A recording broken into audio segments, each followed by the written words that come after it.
Court Vision is back in session. This week, we have the Pacific Division. So far, we've covered the Northwest and the Southeast. With the Pacific, normally we try to keep this towards the end, but because we're trying to do our friend Tommy here a solid, we're leaving the Spurs for later on because it is his team.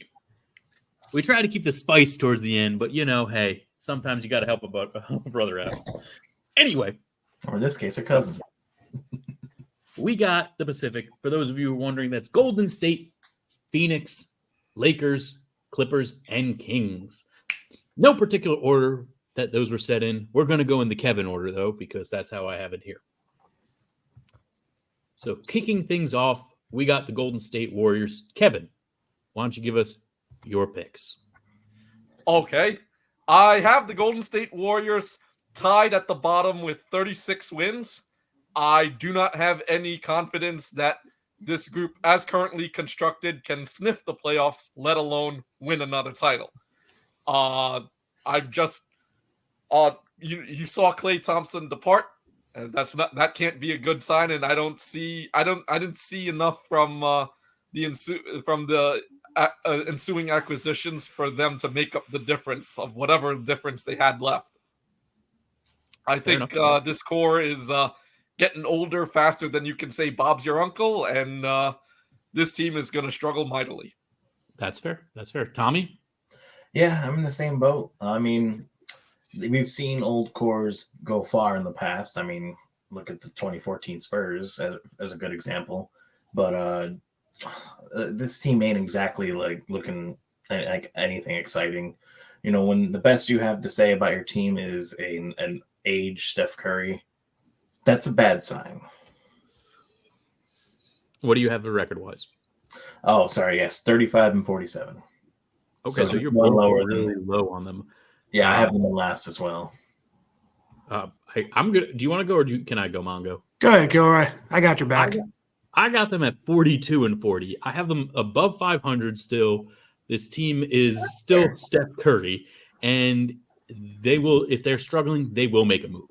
They have no problem trying to acquire players if they need. I can't see this team not trying for at least one more chance at a championship. I think that they're going to do like the Lakers have done, where they're not necessarily going to beat themselves up in the regular season, and that they would rather be ready for the playoffs. And you'll see that more. And that's why I give them a nice 42 wins. I think they're still better. Them not trying is still better than a lot of other teams out there, especially with teams looking to do bad this upcoming season.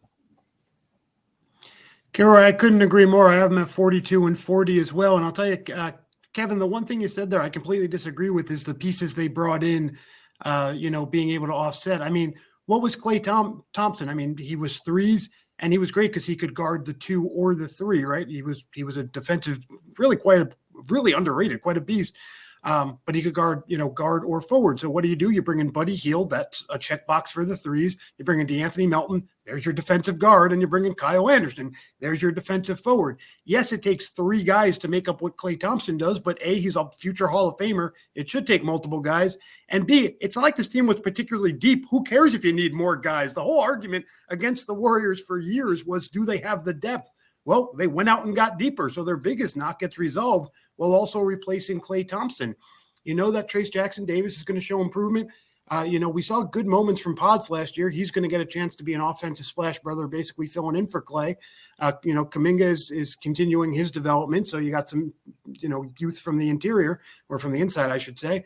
And then, Gilroy, you said it. If you believe those guys can offset Klay, which I do, it just comes down to, can Steph Curry do it again? And the answer is, we just saw in the Olympics what happens if you make the critical mistake of doubting Steph Curry. Dude is still taking moonshots in Paris. Absolutely, I trust Steph Curry until he gives me any reason not to. I am 42-40. That for me is good enough for 10th play-in. I'm not saying they're going to go much further than that. But in a loaded West, I mean, I think there's 11 or 12 teams that could easily get into the play-in this year. So to be one of those ones that makes it in would be a huge feather in the cap of Steph Curry towards the end of his career. And I think he's got enough to do it. 42. I'm with you, Gilroy. Great minds, great minds. Now, I I'm not mean- sure if we're going to agree with any of these other ones, but I'll take it while I can. Before we move on, I would like to admit, I have them on the low end because other teams in the West, I feel, will be closer to that play-in spot, but I could totally see what Mongo's saying. I'm going to be honest. I'll tell you right now, the only team that I don't believe makes the play-in the East from the West is the Utah Jazz. I think the Trailblazers could easily take the 10 seed in the East. I mean, the West, and again, we're going to talk about this more when we get to another team in a little bit. The top of the East is an arms race, right? There's a few teams that are just loading up with power hitters. We saw that with the Paul George move. We'll talk about that in a couple of weeks. Over in the West, it's about really being surgical in the way you set your roster. It's about being able to go 8, 9, 10, 11 guys deep. And I actually think Golden State got better in that sense. So I got to give them credit for having a successful offseason. They still have a superstar, which is as old as Steph might be. We know you need a star in this league. So, I mean, they check the basic boxes to at least certainly be a contender for, the play-in. Now, to take Tommy's comment and go the other way about things, I'll confess. Again, I can't stress it enough. I have them at 10. I'm not saying put it all on the Warriors. I'm not saying they're locked to win the Pacific. I have them. I don't know if we did it this way yet, but I actually have them 4th in the Pacific. I just have a lot of Pacific teams making the playoffs. So it's not like they're golden State Warriors, but I think they're. I think they're better than the 5 teams I have behind them. And you don't have a Jim Fossil guarantee for them, do you? No, I have we're 14-2 with Rex Grossman as our quarterback guarantee about them, and that's about as far as I'll go. I mean, I do want to make one last comment on the Golden State Warriors. Last year they were 46-36. So just to be clear, none of us have them reaching that 46 win total from last year. Correct. That was literally what I was saying, Kevin. Anyway, let's go to my last place team. Okay. I have the Clippers in last. I got them at 40-42. I think that losing Paul George is a bigger deal than they're going to make it out to be. Kawhi Leonard's health is always a concern. Yes, he was able to stay healthy most of last year. And we do know that James Harden gets frustrated when he's the only guy. That was his main problems when he was in Philadelphia. That was his main issues when he was in Brooklyn. And possibly part of his issues he had in Houston. He doesn't he has no problem being the main guy. He just doesn't like not having people available to play with him. And he joined those teams to have his friends play with him. And when his friends aren't playing with him, he's not as happy. I can't guarantee that that's going to be the case, but that is also part of my reasoning why I'm not giving them 500 or above record. This team is still, got so much talent, so I could easily see them going above 500 just as long as everyone can stay healthy. They have a very good coach in Tyronn Lue, so I'm not necessarily saying this team is a bad team, but there's a few red flags that I see, and that is making me give them only 40 wins. Tommy? Of course you go to me next, because you guys already know. So this is, I alluded before the show that this is the division I didn't put much effort into. And it's going to show here in a second, because if this is the one team I would change my numbers for drastically upon reevaluation. So we're going to put an asterisk next to this one, because I know this one's way off. I had them winning the division 15-0. Hold on. Let's for our viewers out there, let's just point out last year they were 51-31. So going down to 50 could be explainable if you have such an explanation, Tommy. Me forgetting about some of the changes that the team went through in the off season, and kind of just not caring about the I'm going to be honest. Okay. This I just wanted to throw a lifeline in this record is if Kawhi Leonard is healthy and playing. Also, I Tommy, throw a lifeline you get to have your fireworks this year. Oh, I know, right? How did I do that again? You just lean back. We don't know, which is the best part of it. I No? don't All remember. right. how- It's Tommy too bad. was our graphics department last year, and he's disappointing because that's a fireworks display. Tommy, that is, I love you, brother. That's bad. That's a Yeah. real bad. I love for it you, because he's brother. at least being honest about it. Look, again, this was hastily made, this division for me, and it was with Kawhi Leonard being healthy in mind. That's fair. I'm okay with that. Let's go to Mongo, and then we'll end with Kevin on this. Yeah. So for those of you who don't know, as the professional teacher in the room, I appreciate when a student admits they phoned in the homework or cheated or made up a number or whatever it might have been. But as the teacher, we do have to go over the assignment again here, Tommy. So, you know, Please do, because I'm sorry about that one. a quick reminder here that, you know, we need some scoring. We need some size. Those are two, and we need some depth, right? Those are three of the most universal things you need to start checking boxes if you're going to be an even competent team.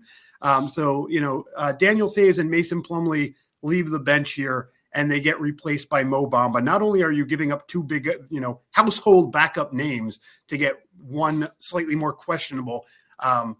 So that's a downgrade in both quantity and quality.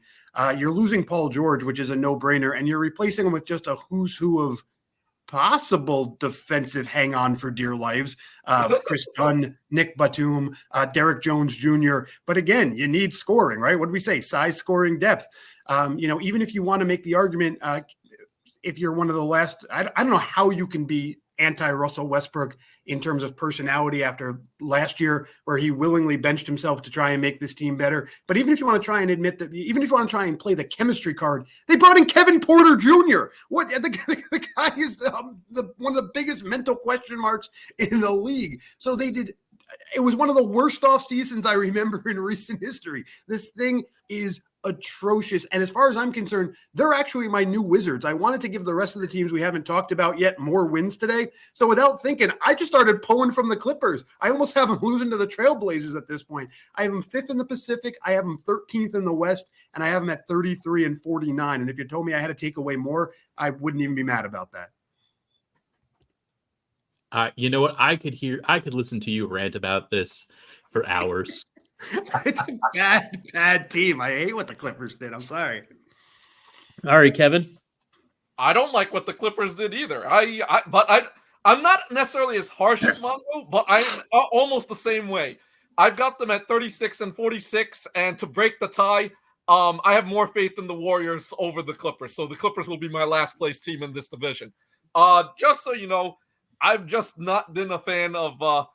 I think the Clippers' big star movement in that they tried to do over the last couple of years have just failed, and one of their stars has just left, and I'm just not seeing how this team can even reach the 500 mark. So I'm with Mongo. Maybe not necessarily as low as Mongo, but I'm definitely with Mongo. This team, no, not a good team at all. All right, so all of us except Tommy, mostly because he forgot to do his homework, agree on the bottom two teams. No. For what it's worth, if I were to redo this, I would definitely put them at least last or second to last and give those wins to the Kings and the Suns and some of the Lakers. It's exactly what I did before the show. So you're catching up there. Hey, speaking of the Lakers, I got to imagine we're going there next. I mean, even with Tommy's janky numbers, I was actually going to go Kings. Oh, okay. Well, because it's Kevin's order, but you have the Kings with less wins than the Lakers, Gilroy? Do I have the Kings with less wins than the Lakers? Yes. Whoa! All right, let's go. As of now, yes, I have that too. I'm looking at Mike's previous marks, unless he changed it, and I see that Mike has Kings less than Lakers. All right, have let's do it. Let's talk some Sacramento Kings. I have the Kings at 47. I don't think that's bad. That's still one more win than last year. They I had understand 46 It makes me scared about your Lakers take. I do understand that they did bring in DeMar DeRozan, and that probably should translate to more than one win. But I also I don't like giving teams 50 wins, just because I'm stingy with wins. I have one team in this division with 50 or above wins. Everyone else is below that. I think I have the Kings and the Lakers very similar records. I just like to pretend that the Lakers are going to actually do something.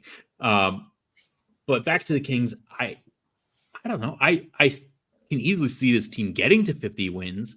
DeMar DeRozan should help this team. He is a good leader at the very least. And that is something that this Kings team has needed. So that would be a nice addition.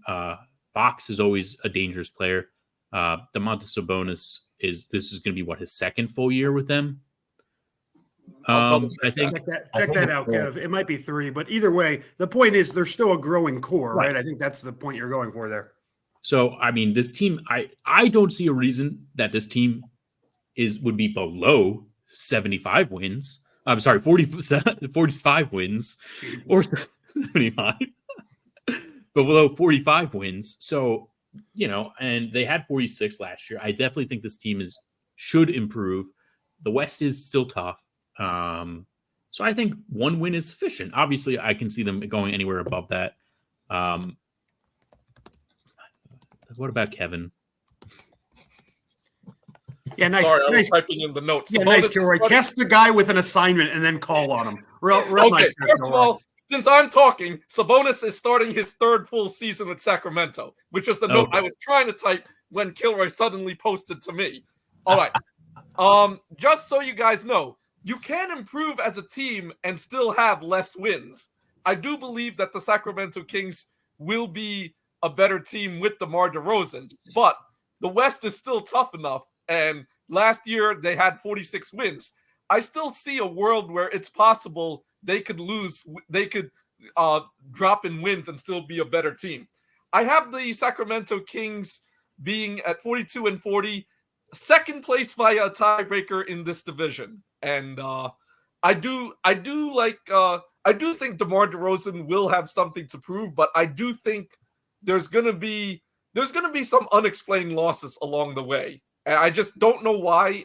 Put my pulse to the finger or gun to the head or whatever the expressions are that I'm mixing up, but I do believe the Kings will suffer some unusual losses along the way that they won't fully make up for, and I think they'll finish 4 wins below last year's 46 wins. And I gotta hear Mongo's take on this. You gotta, or you wanna? I gotta. You wanna. Sorry, I'm just checking the real quick there. All right. So here's my take on this.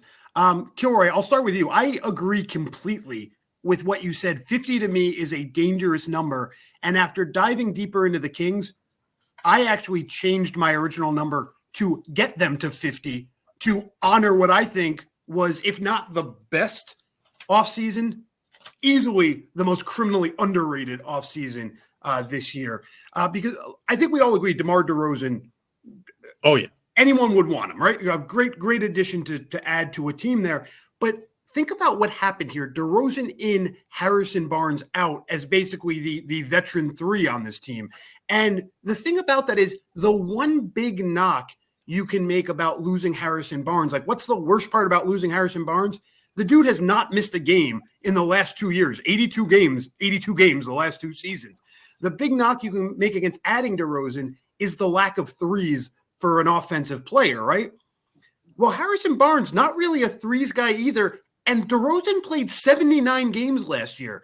So adding DeRozan, period, is great. But if you can add DeRozan losing less than 1 3 per game to your starting lineup and not losing Barnes' availability as his best, what's the best ability? Availability, right?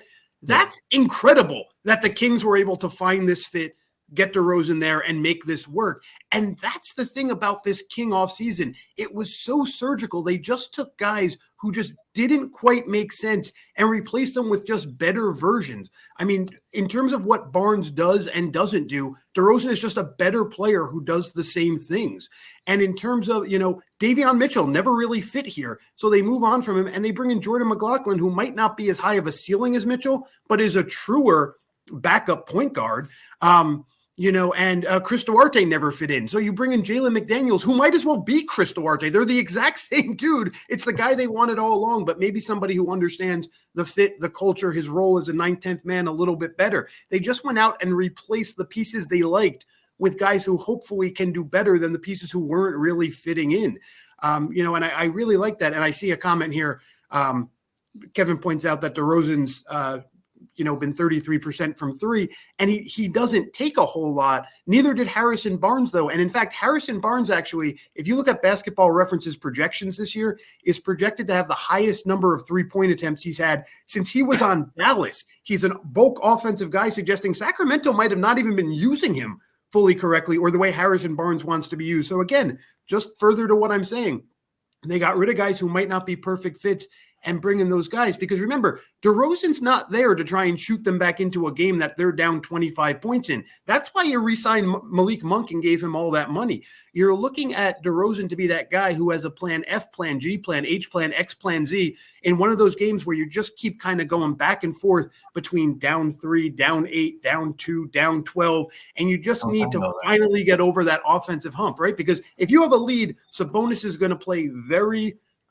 slow pace, methodical, try and, keep the lead where it is. If you're way behind, that's Monk. You didn't really have this mid guy who could keep you in games that are, you're kind of a knockout punch away from getting knocked out of, but you can stay in. DeRozan does that perfectly. I love what this team has done. Out of respect, I had him at 48 this afternoon. Out of respect, I actually bumped him up to 50. Still doesn't win the West, still doesn't win the Pacific either, for that matter. But definitely second. And I really love what this team has done in a very sneaky, logical way. Tommy? Well, you guys know that the Kings are my team. So let me do a quick little magic trick.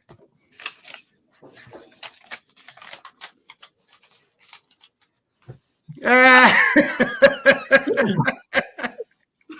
production budget All right, everyone, thanks for gone coming this year.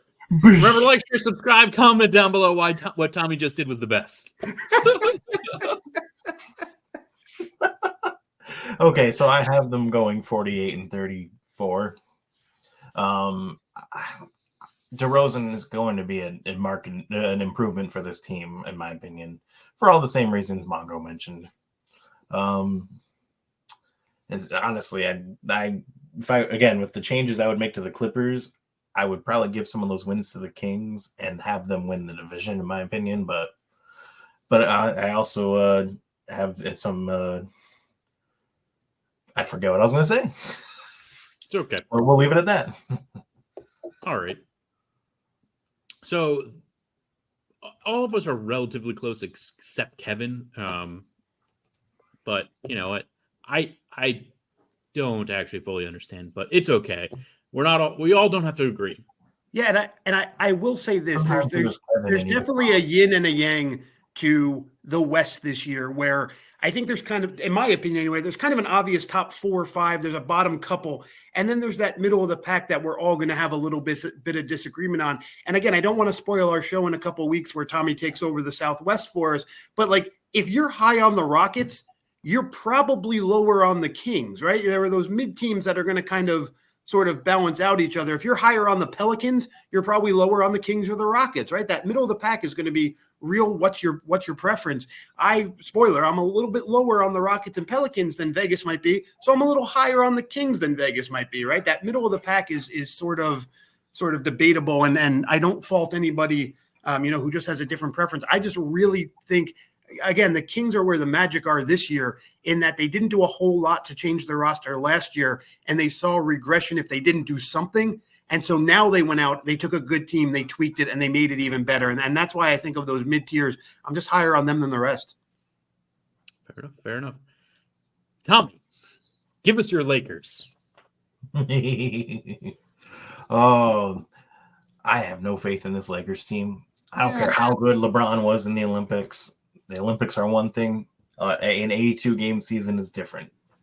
And I have the Lakers going 36 and 46. I don't like any of the changes they made in the offseason. None of them.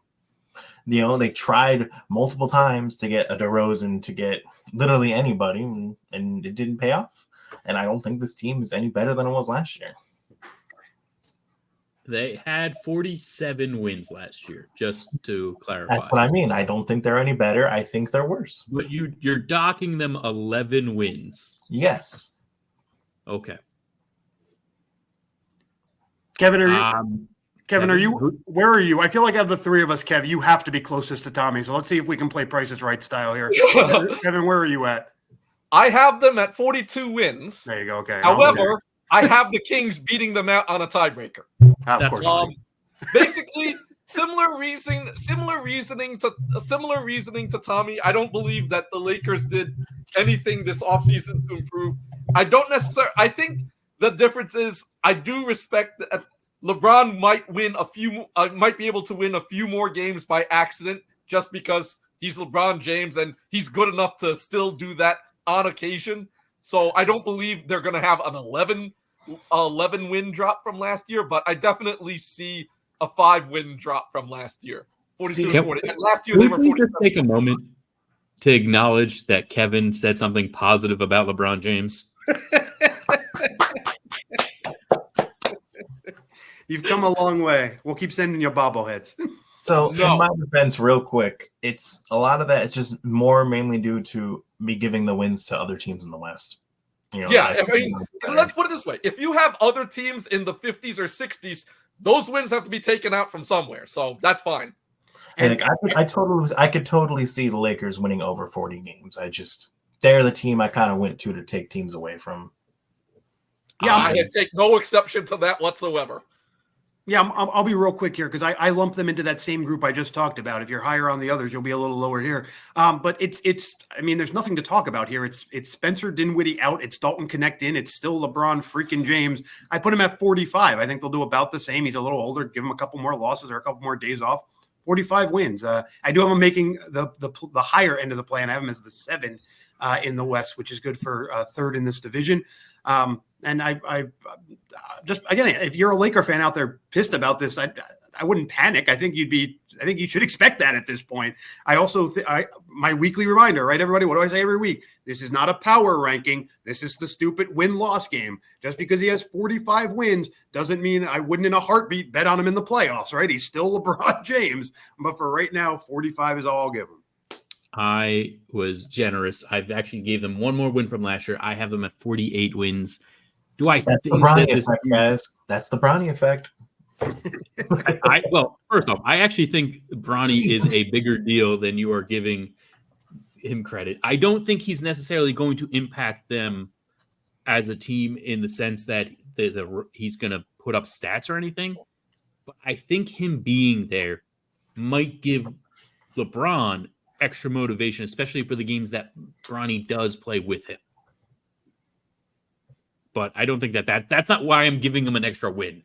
But I think that is something that is important to the team, but has nothing to do with why I gave them one more win. I just felt like giving them one more win because I knew Kevin would probably not like it. But if I at least didn't mention it and mess with you over it, I mean, hey, at least he wasn't a first round pick. He almost was. He should not have been picked. I'm I with have no Kevin problem on with- this. I have zero problem with taking a player like him in the second round. He has the potential to be an NBA player as a role player. I'm not talking star or anything like that. I have no problem taking the Lakers taking a flyer on him if it makes LeBron happy in the second round. I think it would be foolish to have taken him in the first round. But that's not what we're talking about here. But that's my opinion on that. On to the Phoenix Suns, everyone's number one team in the For Pacific. yourself. Oh, that's right. Assuming you understood the assignment, everyone's number one team. Sorry, that's fair. Nah, my I mean- number one would have been the Kings. Oh, okay, fair enough. That's fair. I have the Suns at 52 wins. That's 3 more wins than last year. Do they deserve 3 more wins than last year? Probably not, but I don't care. This team is always going to try hard in the regular season, and I think that they're going to continue to try hard in the regular season because they feel that they need to try hard in order to shut the haters up.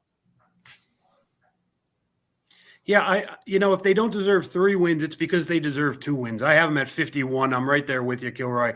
I liked the Eric Gordon signing at the time when it looked like this team was going to be, a big 3 and 9 guys you've never heard of. But as this team started to kind of solidify, I actually liked what they did this season, letting Eric Gordon go, bringing in, Tyus Jones and Monty Morris, getting a little bit more facilitators on the team. Listen, we know points are not the issue here. And now that gives a little bit more relief to Devin Booker or Bradley Beal, where One of them doesn't always necessarily have to play the one. One of those guys can come in, one of those guys can stay on, and they can have a true 1 and 2. So I like what they did just to kind of diversify the team a little bit more. I think Mason Plumlee in, Drew Eubanks out, just gives them a little bit truer of, backup size, very minor add, but just worth noting. Backup centers seem to be the revolving door this offseason, so just worth a note. But yeah, I have him 51, and like you said, I have him winning the Pacific. Let's go to Kevin, and then we'll end with Tommy and why he did not have the Suns at number 1. Well, it's interesting that I had the Suns losing wins from last year. So last year they were 49 and 33. I have them at 44 and 38. So bad news on that front, Suns fans. However, good news for you is if you've been listening carefully to my numbers this episode, that is actually my highest team in this division. So I think similarly, I think there's a possibility that the Phoenix Suns could be a better team, but just because the West is jam-packed with other good teams, that they're going to lose I believe that they were going to lose a few more games along the way just because the West is just so hard to fight through. Just in terms of when I made these original predictions, I actually did try to double check to make sure that if I redid the predictions, I would have the same Phoenix Suns as my number 1 team in this division. And every time I rechecked the numbers, I had the Phoenix Suns as my number 1 team in this division. So there is something to that. Other than that, there's nothing specific. I just have a feeling that they could be a better team.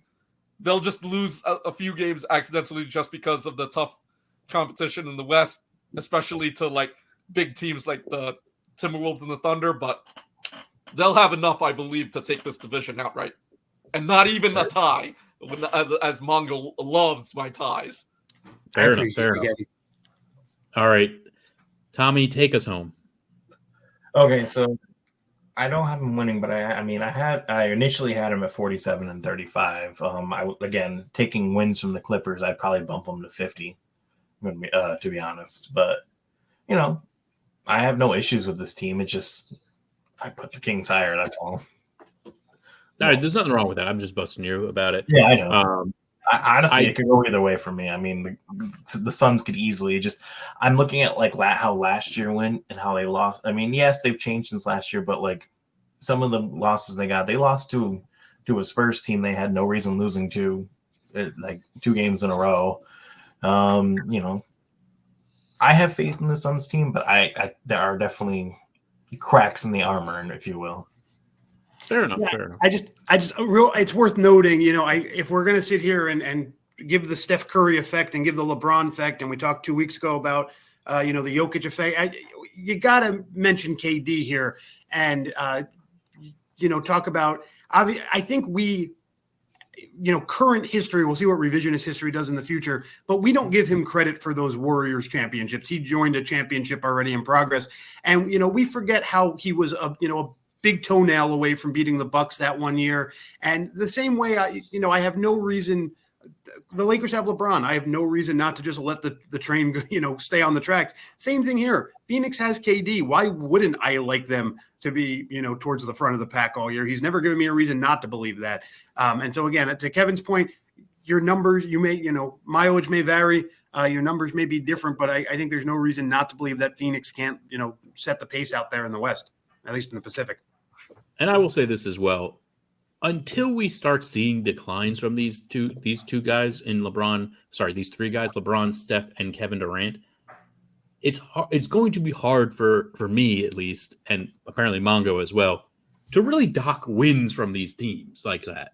And it's actually quite a testament, the fact that these guys are they're playing at such a high level at their ages that they are. And I think that that it's something that should be talked about and celebrated a bit more. So kudos to the Pacific for having having 3 older stars still producing. Anything else anybody wants? More or less too. Mm-hmm. Anything else anybody else wants to add before we wrap things up? Now that's a good note to end on there. Okay, I like it. Good work, everybody. All right, I'll end thank in you the all. Suns gear since I'm wearing it. Thank you all so much for watching. Remember, like, share, subscribe, comment down below your division records, and tell us why you have the Clippers winning the division. If it's anything other than an accident, Tommy's got you covered. All right. Bye.